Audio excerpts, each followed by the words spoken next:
Derrière les joies du vide dressing sur Vinted se cachent parfois des expériences désagréables. Des vendeurs se font harceler ou carrément menacés par des acheteurs insatisfaits. D'ailleurs, Narcissa est assise sur son canapé, le téléphone entre les mains, tapotant avec excitation sur son écran. Elle vient de découvrir Vinted, cette appli où tout le monde vend ses fringues d'occasion. Ses amis lui en ont parlé et elle se dit que c'est une bonne idée pour vider un peu son placard. Ça fait des semaines qu'elle pense à s'en débarrasser, mais elle n'a jamais vraiment pris le temps. Aujourd'hui, elle est décidée. Elle ouvre son armoire et tombe sur ce vieux bikini qu'elle n'a jamais porté. Il est encore tout neuf, mais à peine à sa taille maintenant. Autant faire profiter quelqu'un, pense-t-elle en le dépliant et en l'observant un instant. Il est joli, d'un bleu vif avec des motifs tropicaux, parfait pour la plage ou la piscine. Un brin nostalgique, elle se dit qu'il méritera mieux que de moisir au fond de son placard. Elle prend son téléphone, dispose le bikini sur son lit et prend quelques photos sous différents angles. Une fois les clichés dans la boîte, elle poste l'annonce sur Vinted. Bikini jamais porté, parfait état, taille 38. Un petit sourire de satisfaction s'étire sur ses lèvres. Elle se sent presque professionnelle dans sa démarche. La soirée passe tranquillement et Narcissa oublie un peu son annonce, plongée dans un film italien sur Netflix. Elle n'a pas l'habitude de vendre en ligne et ne s'attendait pas vraiment à avoir une réponse immédiate. Mais après une demi-heure à peine, son téléphone vibre sur la table basse. Un message, elle le prend intriguée. « Salut, le bikini est toujours dispo ?» C'est rapide, elle lit le pseudo du gars, Paolo33. L'avatar, c'est une silhouette basique sans photo de profil. Elle hausse les épaules, pas trop surprise et répond « Ouais, il est encore dispo, tu es intéressé ?» La réponse arrive presque immédiatement. « Ouais, je le prends, il a l'air parfait. Tu peux m'envoyer d'autres photos, plus de détails sur le tissu et tout ?» Un léger froncement de sourcils se dessine sur le visage de Narcissa. D'autres photos? C'est un peu étrange, non? Elle vient de poster tout ce qu'il y a à savoir. Mais elle se dit que c'est peut-être une personne pointilleuse, quelqu'un qui veut être sûr de la qualité avant de passer à l'achat. Après tout, elle est nouvelle sur la plateforme. Peut-être que c'est normal. Elle prend donc 2 ou 3 nouvelles photos plus proches des coutures et du tissu et elle les lui envoie. Quelques minutes plus tard, un nouveau message s'affiche sur son écran. Super, merci. Peux-tu m'envoyer plus de photos du bikini? Genre le porter? Narcissa, un peu naïve, se dit que c'est peut-être normal. Après tout, c'est sa première vente. Elle ne sait pas trop comment ça marche. Alors elle prend des photos d'elle avec le bikini et les envoie. Après ça, Narcissa fronce les sourcils. Elle est perplexe. C'est un bikini pour femme. Il y a sûrement eu un malentendu, non? Elle tape alors rapidement sur son clavier. Juste pour être sûr, tu sais que c'est un maillot pour femme? La réponse de Paolo la surprend. Ouais, t'inquiète, ça ira très bien. J'ai déjà ce qu'il faut. Elle laisse échapper un petit rire nerveux, peut-être qu'il l'achète pour quelqu'un d'autre. C'est bizarre, mais pas impossible. Narcissa hausse les épaules, se disant qu'après tout, c'est pas son problème. Elle lui envoie les détails de l'expédition sans prêter plus attention à la conversation. Le maillot est prêt à partir et elle a hâte de voir ses premiers gains arriver sur son compte. Quelques jours plus tard, elle envoie le colis, contente de voir que tout s'est bien passé. Elle vérifie rapidement l'adresse de l'acheteur, il habite dans une ville pas si loin de chez elle. Elle sourit en postant le paquet et en validant l'expédition sur l'appli. C'est fait, se dit-elle, premier article vendu. Elle se sent presque fière d'avoir réussi. Ce soir-là, elle se détend à nouveau, contente de sa journée. Elle n'a pas l'habitude de vendre en ligne et pour une première fois, ça s'est bien passé. Pas de soucis, juste un acheteur un peu bizarre, mais qui n'est pas bizarre sur internet de nos jours. Elle se couche avec un sourire tranquille, sans savoir que ce bikini allait bouleverser sa vie. Quelques jours après avoir envoyé le bikini, Narcissa est toujours sur son petit nuage. Elle se sent fière d'avoir fait sa première vente sur Vinted. Les choses auraient pu s'arrêter là, mais c'est à ce moment-là que tout commence à déraper. Un matin, en rentrant chez elle, après avoir fait quelques courses, elle trouve une lettre sans nom d'expéditeur dans sa boîte aux lettres. Elle fronce les sourcils. Qui envoie encore des lettres de nos jours? Surtout sans adresse de retour. Intriguée, elle l'ouvre en montant les escaliers de son immeuble. Et là, son sang se glace. À l'intérieur, une photo. C'est pas n'importe quelle photo, c'est le bikini qu'elle a vendu. Mais il n'est plus sur elle, il est sur une poupée gonflable. Elle lâche la lettre en tremblant, puisqu'avec cette photo, il y a un message. « Tu m'obsèdes, j'arrive bientôt. » Narcissa sent la panique monter, c'est quoi ce délire? Elle se rappelle de Paolo, de ses demandes bizarres, et se demande si ça pourrait être lui. Mais comment aurait-il pu avoir son adresse? Puis elle réalise l'évidence. Elle n'a pas bien caché ses informations personnelles quand elle a fait l'envoi. L'adresse était sur le colis. Elle essaye de se calmer, mais l'angoisse est déjà bien là, installée. Elle décide d'aller sur Vinted et de signaler le profil de Paolo33. C'est la seule chose logique à faire. Elle leur explique la situation, leur parle des messages bizarres et de la lettre. Mais la réponse qu'elle reçoit est froide, impersonnelle. « Nous avons bien reçu votre réclamation et allons l'examiner. » C'est tout? Elle se sent complètement ignorée. Elle commence à se demander si elle a exagéré. Peut-être que ce n'est rien, juste un mec un peu bizarre qui veut lui faire peur pour rigoler. Mais non, ce message, cette photo, c'est trop. Ça peut pas être juste une blague. Les jours passent et Narcissa reste sur ses gardes. Elle regarde toujours derrière elle quand elle sort. Elle fait attention à tout, mais elle essaye de rester rationnelle un minimum. Ce n'est sûrement rien de grave, non? Sauf que, ça s'arrête pas là. Quelques jours plus tard, alors qu'elle se prépare à sortir, son téléphone vibre. Elle a un nouveau message. Elle regarde l'expéditeur, c'est un numéro inconnu. Elle ouvre le message, les mains moites. Le message est court mais glaçant. Chaque soir, je pense à toi. Bientôt, on sera ensemble. Son cœur fait un bond dans sa poitrine. Là, c'est trop. Elle commence à vraiment paniquer. Ce mec sait où elle habite. Il lui envoie des messages flippants et personne ne semble vouloir l'aider. C'est comme si elle était coincée dans un cauchemar et elle n'a aucune idée de ce qu'elle doit faire. Elle essaye de joindre à nouveau le service client de Vinted, mais là encore, elle n'obtient que des réponses automatiques. Aucune aide réelle. Elle se sent de plus en plus seule face à ce problème. Il faut qu'elle parle à quelqu'un. Elle décide d'appeler une amie, mais celle-ci essaye de la rassurer. « Ah, ne t'inquiète pas, c'est sûrement rien. Juste un mec qui s'amuse à te faire flipper. Bloque son numéro et ça s'arrêtera. » Narcissa essaye de suivre son conseil, mais une partie d'elle sait que ce n'est pas aussi simple. Ce mec, Paolo, il va pas s'arrêter là. Elle le sent. Les jours passent et la vie de Narcissa devient un enchaînement de moments anxieux. Chaque fois qu'elle reçoit un message de Paolo, elle sent une boule d'angoisse se former dans son estomac. Les messages deviennent de plus en plus personnels et effrayants. Ce n'est plus simplement un acheteur bizarre, c'est un harceleur qui semble vouloir lui faire du mal. Narcissa est en train de ranger son appartement lorsqu'elle reçoit un autre message d'un inconnu.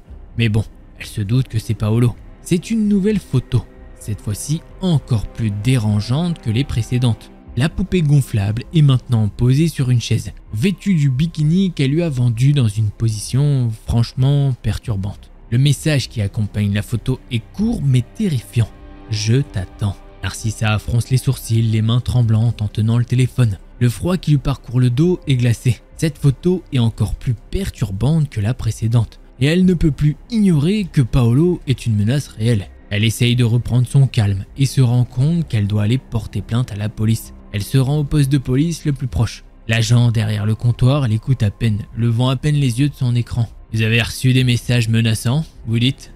demande-t-il sans grand enthousiasme. Elle hoche la tête, sort les copies des messages et de la photo, et elle les lui tend. Il les regarde brièvement et soupire. « Ah ouais, je vois. C'est probablement un mauvais plaisantin ou un acheteur mécontent. Nous allons noter votre plainte, mais ce genre de choses prend du temps. Vous devez rester prudente, mais je peux pas vous garantir que nous pourrons faire grand-chose immédiatement. » Narcissa, elle est abasourdie. Comment peuvent-ils ne prendre pas ça au sérieux? Elle essaye d'expliquer encore une fois, mais l'agent semble déjà désintéressé. Il lui conseille de bloquer le numéro de Paolo et de rester vigilante. Elle quitte le poste de police en se sentant complètement abandonnée. La frustration et la peur se mélangent. Elle se sent comme si elle était livrée à elle-même, sans personne pour l'aider à gérer cette situation. La nuit tombe et la peur s'intensifie. Chaque bruit dans son appartement la fait sursauter. Elle se retourne à chaque son, scrute les ombres. La paranoïa s'installe. Elle hésite à sortir, même pour des choses simples comme aller chercher du pain. Elle a l'impression d'être constamment observée. Quelques jours plus tard, alors qu'elle rentre d'une course rapide, son téléphone vibre. Un nouveau message d'un numéro inconnu. Encore une fois, sûrement Paolo. Elle ouvre le message avec une appréhension croissante. La pièce jointe est une nouvelle version de la poupée gonflable. Alors attention, cette fois, la poupée gonflable ne porte plus le bas. Et excusez-moi, comment vous dire qu'il y a une substance inconnue vers les jambes? Elle ne nous dit pas quoi, mais bon, on n'est pas né de la dernière pluie. Et en plus de ça, il y a une note. J'ai tout préparé, la rencontre sera parfaite. Narcissa sent sa respiration se couper. La situation est devenue insupportable. Elle n'a jamais eu aussi peur de sa vie. Le fait que Paolo puisse avoir des photos aussi dérangeantes et personnellement menaçantes la pousse à une nouvelle dimension de terreur. Elle essaye encore une fois de contacter le service client de Vinted et de signaler la situation. Mais leur réponse reste vague et inutile. Elle commence à perdre espoir quant à la possibilité d'obtenir une aide réelle. Narcissa est maintenant dans un état de stress constant, n'osant presque plus sortir seule, et se demandant si elle devra vivre ainsi en attendant que tout cela se termine. Le sentiment de vulnérabilité est total. et la menace de Paolo semble chaque jour plus proche. Les jours passent en un tourbillon de terreur et d'angoisse pour Narcissa. Elle a cessé de sortir seule et même ses amis commencent à se montrer inquiets pour elle. Mais malgré leurs tentatives pour la rassurer, elle se sent de plus en plus isolée. La menace que représente Paolo 33 devient une obsession quotidienne et elle est convaincue que quelque chose de terrible va arriver. Un soir, elle rentre chez elle plus tard que d'habitude après une visite chez une amie. Le ciel est sombre et les rues sont presque désertes. Elle marche rapidement, la tête baissée, essayant d'ignorer les bruits environnants. Mais soudain, elle remarque un homme qui la suit à distance. Son cœur s'emballe, elle accélère le pas, espérant que cet inconnu la laissera tranquille. L'homme, cependant, semble déterminé à la suivre. Narcissa se met à courir, son souffle court, le bruit de ses pas résonnant dans les rues silencieuses. Elle jette un coup d'œil derrière elle et voit que l'homme est toujours là. Il ne la lâche pas. Sa panique augmente à mesure qu'elle se rapproche de son immeuble. Quand elle arrive enfin à l'entrée de son bâtiment, elle cafouille un petit peu avec les clés et elle perd un temps horrible. Ce qui fait que malheureusement, l'homme arrive à la rattraper. Son cœur bat si fort qu'elle craint qu'il ne sorte de sa poitrine. Elle se retourne, haletante, pour faire face à son poursuivant. Il porte un long manteau trench coat, ce qui le rend encore plus menaçant dans l'obscurité. L'homme s'arrête à quelques mètres d'elle et ouvre soudainement son manteau en grand. Narcissa reste paralysée par la peur. Ce qu'elle voit la fait presque crier. L'homme est là, en plein milieu de la rue, portant le bikini qu'elle a vendu. Il semble presque grotesque dans cette tenue. Bien évidemment, il est trop petit pour lui. Et ce qui devait arriver, arriva. Il y a des choses qui dépassent. Mais le fait qu'il ait le bikini sur lui rend tout ça encore plus terrifiant. Ça, c'est pour toi bébé, dit-il d'une voix glaciale. J'ai préparé ce moment juste pour nous deux. Maintenant, on va passer aux choses sérieuses. Narcissa ne trouve pas les mots. Sa gorge est serrée par la peur. Elle est complètement pétrifiée, incapable de bouger ou de crier.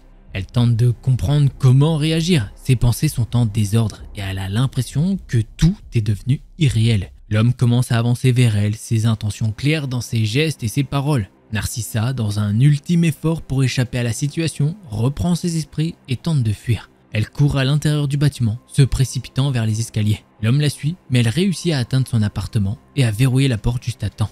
Elle s'effondre contre la porte, haletante, le cœur battant à tout rompre. Les coups à la porte ne cessent pas immédiatement. L'homme tape encore et encore, mais Narcissa est en sécurité à l'intérieur. Enfin, pour l'instant. Elle se rend compte qu'elle doit appeler la police et elle compose rapidement le numéro. Les minutes passent comme des heures alors qu'elle attend l'arrivée des autorités. Lorsque les policiers arrivent enfin, elle leur explique la situation en tremblant. Ils inspectent les environs et l'appartement, mais ne trouvent aucune trace de l'homme. Narcissa essaye de leur faire comprendre la gravité de la situation, mais ils semblent sceptiques et lui recommandent de rester prudente et de signaler tout autre incident immédiatement. Enfermée dans son appartement, elle se sent épuisée et désemparée. Elle ne sait plus quoi faire. La peur est maintenant une partie intégrante de sa vie quotidienne et elle se demande combien de temps elle devra vivre avec ce sentiment d'insécurité. Le cauchemar est devenu réel et elle se rend compte que la menace de Paolo n'est pas une question de messages inquiétants et de photos dérangeantes. C'est une véritable menace pour sa vie. Elle essaye de se détendre un petit peu, prend un bain, retourne sur le canapé, regarde une plateforme bien connue avec un pot de glace. Elle arrive enfin à se détendre un petit peu. Mais c'est là qu'elle peut entendre quelque chose. Ou plutôt quelqu'un. « Ouvre, je sais que tu es là. J'ai tout prévu pour nous. » Narcissa se déplace lentement et va voir à l'œilleton. Bien évidemment, elle l'avait reconnu à la voix, mais elle voulait être sûre que c'est bien lui. Et oui, c'est ce gars chelou. Alors Narcissa se recroqueville contre le mur, essayant de reprendre son souffle et de calmer son cœur battant. Elle réalise qu'elle doit agir rapidement. Elle se rend compte qu'elle ne peut plus rester enfermée dans son appartement. Elle doit essayer d'échapper à cette situation, ou au moins se défendre si Paolo force la porte. Elle décide d'aller prendre son téléphone portable et d'appeler la police à nouveau. Ils lui disent qu'ils vont revenir, mais que cela va prendre un certain temps. En attendant, les coups contre la porte se font de nouveau entendre, cette fois-ci de plus en plus fort. La porte tremble sous l'impact. La situation est devenue une véritable course contre la montre. En attendant l'arrivée de la police, elle commence à chercher des objets qu'elle pourrait utiliser pour se défendre. Elle prend un vase lourd et le garde près d'elle, prête à l'utiliser si nécessaire. Après ça, elle décide de réfléchir un petit peu plus et se dit que c'est peut-être pas la meilleure chose à prendre. Alors, elle va dans la cuisine et prend un couteau. Après ça, les coups se font de plus en plus forts et Narcissa n'a qu'une peur, c'est que la porte pète avant que la police n'arrive. Mais heureusement pour elle, elle peut entendre des voix qui se mettent à gueuler. Elle comprend assez vite que les policiers l'ont arrêtée. Quelque temps après, quelqu'un toque à sa porte. Elle regarde par l'œilleton et voit un officier de police. « Celui-ci lui dit qu'effectivement, ils l'ont bien arrêté et que normalement, il ne devrait plus l'embêter. Cette fois-ci, l'un des policiers décide de bien tout noter ce que Narcissa lui dit. Et il prend même en photo les preuves qu'elle lui montre. Tout ça pour ajouter des preuves à son dossier. Après le départ des policiers, Narcissa est secouée. Mais elle est enfin en sécurité. Et elle nous dit que depuis cette attaque, eh bien, elle n'a plus de nouvelles de lui. Que ça soit par SMS ou bien les lettres ou bien même IRL. Voilà, c'est comme ça que se termine ce thread d'horreur. Bon bah que dire, hein, la meuf elle a vraiment pas de chance. Première expérience, première. Des fois c'est des trucs comme ça. Première fois que tu fais le truc, tu dis bah non, mais l'autre il fait 5, ça fait 5000 ventes qu'il fait. Je sais, hein, il y a des gens des fois ils font des ventes. Bon, je parle pas forcément de trucs comme ça, mais des arnaques. Il y en a ils font 5000 ventes, aucune arnaque, rien. L'autre il fait une vente, problème. Et bah effectivement là on est là, une vente, problème. Et je le redis au cas où, c'est pas une sponsor, hein, clairement. Bref, allez, on va passer au prochain thread. Narcissa ne trouve pas la mot. La mot, déjà.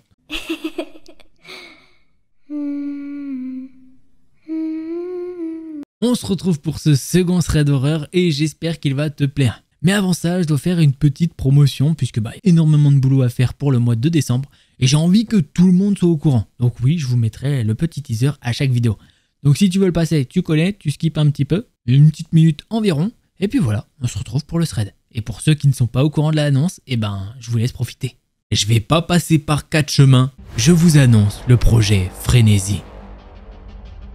Vous allez me dire, mais Frénésie, qu'est-ce que c'est? Eh bien, pendant 24 jours, vous allez avoir une vidéo par jour jusqu'à Noël. Et cela commence bien évidemment le 1er décembre à 19 h. Du coup, je vous invite fortement à vous abonner, car sinon, c'est sûr que vous allez louper des vidéos. Vous êtes beaucoup à regarder les vidéos en n'étant pas abonné. Et pourtant, vous les kiffez. C'est pas moi qui le dis, c'est les stats YouTube. Et en plus, on va pas se mytho. Mais si vous voulez me faire un petit cadeau de Noël, faites péter le palier des 50 000 abonnés pour Noël. Alors, n'hésitez pas à partager, faites des stories, parlez-en autour de vous. Moi, je vous promets de vous régaler. L'histoire que je vais vous raconter n'est pas très longue ou quoi, mais je la trouve intéressante pour vous informer sur une pratique pas forcément connue. Et je veux vous mettre en garde. Du coup, cette histoire, c'est celle de Keisha, une Australienne de 36 ans, et oui, c'est une Australienne pour une fois, et pas une Américaine, qui décide de faire un voyage seule comme elle a l'habitude de le faire. Voilà, elle a fait pas mal de pays déjà, comme le Pérou pour aller voir le Machu Picchu ou le lac Titicaca. Ouais, je sais, c'est marrant, haha, Titicaca. Hein, on se marre bien. Bref, pour vous dire, elle connaît bien les sites un peu mainstream si je puis dire. Mais bon, c'est bien, c'est normal. Pour ajouter à sa liste déjà pas mal de choses, elle a déjà fait les États-Unis avec New York, l'Angleterre avec Londres et elle a été visiter le Brésil pour visiter la forêt amazonienne. Bon, tu vois le genre de femme, elle aime bien l'aventure. Voilà, maintenant, nouvelle destination pour Keisha et cette fois, elle a décidé de visiter l'Égypte. Et bien évidemment, comme il se doit, elle va aller voir les pyramides de Gizeh. On revient un peu en arrière et Keisha prend son vol à Melbourne en Australie pour débarquer à l'aéroport du Caire. Alors accrochez-vous, durée du vol 20 heures. Bon, voilà. Ouais, je sais, c'est long et elle commence à avoir l'habitude des longs voyages. Elle arrive enfin en Égypte, prend un taxi pour se rendre en centre-ville et se repose un peu. Parce que bon, le jet lag, elle l'avait prévu. Le lendemain, elle fait des activités qu'on va skipper un peu et on va passer au surlendemain de son arrivée. Elle doit se rendre aux fameuses pyramides qui sont pas si loin du Caire au sud-ouest. Elle nous dit que c'est pas si long, c'est une trentaine de minutes en carême. De ce que j'ai compris, c'est la version Uber au Moyen-Orient. Elle arrive sur place et c'est vraiment à couper le souffle. Une dinguerie sans nom et je veux bien la croire. Elle fait tout ce qu'elle doit faire et elle a décidé de faire tout son trajet à pied. Bon, c'est immense en vrai et sur la route, à chaque fois, elle se fait interpeller pour savoir si elle veut faire un tour en chameau ou quoi. Elle dit non et ils sont pas mal à lui demander si elle veut faire un tour ou quoi. Mais non, elle ne veut pas. Après, elle comprend parfaitement que le tourisme aide beaucoup à l'économie, donc c'est donnant-donnant. À un moment, elle rentre même dans une des pyramides, c'est celle de Khéphren. Et c'est pas du tout comme elle le pensait. L'intérieur, c'est hyper étroit. Elle a dû prendre un chemin penché, il fait chaud de fou et il y a une odeur un petit peu spéciale. Et déjà, c'était pas comme elle le pensait, pas hyper agréable. Et quand elle sort de la pyramide, elle se fait accoster par un homme. Il lui parle dans un anglais approximatif et il lui dit « Tiens, cadeau. » Et il lui tend un t-shirt, mais Keisha, elle en veut pas forcément. Elle veut juste sortir de là, elle a chaud.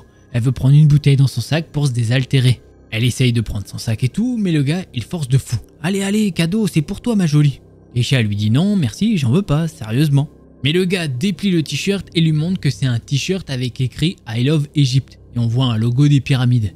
Bon voilà, rien de fou, mais elle en veut pas. Si elle veut prendre un souvenir, bah elle va se l'acheter à la boutique de souvenirs ou prochainement au musée qu'elle compte faire en centre-ville. Elle arrive à prendre sa bouteille et boit, sauf que le gars va lui enlever sa bouteille et lui dit tiens, vas-y, cadeau. Keisha, ça la gaffe de fou, elle se dit vas-y, donne un truc là, tu me saoules. Il lui tend le t-shirt et là, il lui fait bah donne. Elle le regarde et lui dit comment ça, je donne. Et il lui dit que en gros, bah maintenant que je t'ai donné ça, bah toi tu dois me donner de l'argent. Elle lève les yeux au ciel et se dit bon ok, c'était trop beau pour être vrai, je vais lui donner un petit billet et voilà, ça va le calmer. Elle sort son portefeuille et lui donne l'équivalent de 10 $ à peu près. Donc autant que l'entrée ça lui a coûté pour les pyramides et tout. Donc ça va, c'est honnête quand même. Mais le gars il la remercie pas du tout et lui dit plus. Elle commence à refermer son porte-monnaie mais là il se met à essayer de lui prendre des mains. Et elle dit bon ça y est, je t'ai donné assez, tu peux reprendre ton t-shirt si tu veux, ça y est c'est cadeau, je te le redonne si tu veux. Mais il continue à essayer de lui extirper son porte-monnaie. Alors elle lui file encore l'équivalent de 10 $. Et voilà. Elle se dit allez ça y est c'est bon, il devrait se calmer pour de bon là. Et de ce que j'ai pu trouver, le salaire égyptien en moyenne est de 127 € par mois. Alors voilà, en une seule journée, il a fait 20 $, c'est quand même pas mal. Mais non, il continue de lui dire plus, encore, donne. Et là, ça y est, Keisha, elle en a marre de ce gars. Et elle le repousse un petit peu violemment, quoi. Elle essaye de mettre de la distance entre elle et lui. Et là, elle voit directement que son regard change. Et elle sent que là, c'est plus de l'avarice dans son regard, mais de la malveillance directe. Il la menace et lui dit qu'elle a acheté un t-shirt qui vaut à peu près 200 $ et qu'elle lui doit encore de l'argent. Elle le regarde en s'énervant et elle se met à crier « Non mais tu te fous de ma gueule, il vaut même pas 5 € ton truc ». Il se met alors à la prendre par la gorge et elle cherche pas à comprendre. Elle va se rapprocher de lui et elle va lui mordre le bras direct. Mais elle mord comme si sa vie en dépendait, ce qui est un petit peu le cas en vrai. Alors il va lâcher sa prise et va de son autre main lui mettre une énorme claque en jurant dans sa langue. Elle se jette alors sur lui en furie et elle sent que quelqu'un se met entre eux et les sépare. Elle regarde qui est l'homme qui les sépare et elle comprend à son comportement que ce n'est pas quelqu'un de mauvais. Elle explique alors en anglais à cet homme que ce gars l'a attaqué. Il lui dit qu'il comprend et que oui, il l'a vu la prendre par la gorge. Il va alors se mettre à parler en arabe à l'agresseur et celui-ci va se mettre à courir. Keisha commence à redescendre en vrai et elle fait retomber la pression. Elle lui explique toute la situation vu qu'elle a encore le t-shirt en main. Et le gars qui s'est avéré être un guide touristique lui explique que oui, c'est une pratique courante de faire genre que c'est un cadeau pour avoir un peu d'argent en retour. Mais généralement, ça va pas jusque là. Keisha le remercie pour son aide et ça conclut clairement sa visite des pyramides. Elle rentre à son hôtel et cette histoire se clôt là. Mais elle rajoute juste un petit truc en disant que sa mauvaise expérience là-bas ne reflète en rien toute l'expérience qu'elle a vécue en Égypte. Elle nous dit que c'est un très beau pays et que 99% des gens sont bienveillants, comme dans beaucoup de pays. Et voilà les petits potes, j'espère que vous avez kiffé. Si c'est le cas, vous connaissez un petit pouce bleu et un abonnement. Si vous en voulez plus, je vous invite à cliquer sur l'une de ces deux vidéos là. Et en attendant la prochaine vidéo, bah portez-vous bien. Tchuss les petits potes.